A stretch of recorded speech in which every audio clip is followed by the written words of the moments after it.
Unajua kwamba unaweza ukaseti simu yako ikajipiga yenyewe, hasa pale unapokuwa katika mazingira ambayo yanaboa au hutaki kampani ya watu ulionao kwa wakati huo. Kwa hiyo unaweza ukaseti simu ikajipiga, na ikijipiga inaonyesha jina na namba ya mtu aliyepiga. Kwa hiyo unaweza kuweka namba ya mtu fulani na jina lake, lakini akawa sio huyo mtu anaipiga. Okay, nitakuonyesha mfano wa jinsi inavyokuwa. Hivyo ndo inavyokuwa. Unawezaje kufanya hivyo? Nitakuonyesha. Nenda Play Store kwenye simu yako, alafu tafuta app inaitwa Fake Calls.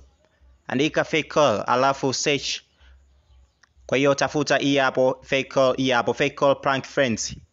Baada ya kuinstall basi utaifungua, alafu unatakiwa uende kwenye setting ya simu yako, alafu kwenye hiyo app utatafuta hiyo app, uta allow permissions zote.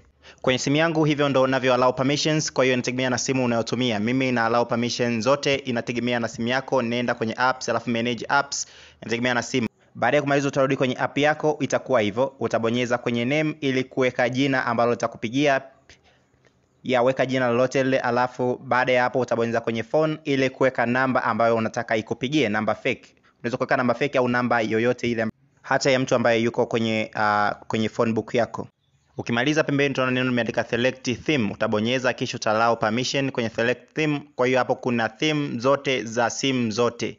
Yaani kila simu unayotumia basi kuna sehemu yake ambayo unaweza ukaiweka ambayo ni theme yake ya kuitia. Kwa hiyo utachagua simu yako kisha utaweka theme yake. Kwa hiyo mimi nitachagua hii hapo ndo theme yangu, alafu utabonyeza tick. Ukimaliza utabonyeza tick. Utakuwa umesha set hapo. Kitu kingine ni kwamba unaweza kaongeza hadi sauti. Hapo kuna sehemu imeandika add voice, unaweza kurekodi voice. Hapo pembeni kuna alama ya kurekodi, au unaweza kuchagua ambayo ulikuwa umesha rekodi. Kwa hiyo ndio design hii hapo. Ukimaliza utabonyeza continue. Hapo kuna sehemu imeandika continue, utabonyeza, alafu hapo utachagua kwamba simu iite baada ya muda gani. Unaweza pia ukabonyeza hiyo alama huko ukachagua ukaweka muda wewe mwenyewe unaotaka. Ukimaliza kuweka muda wako utachagua muda, alafu ukimaliza utabonyeza done.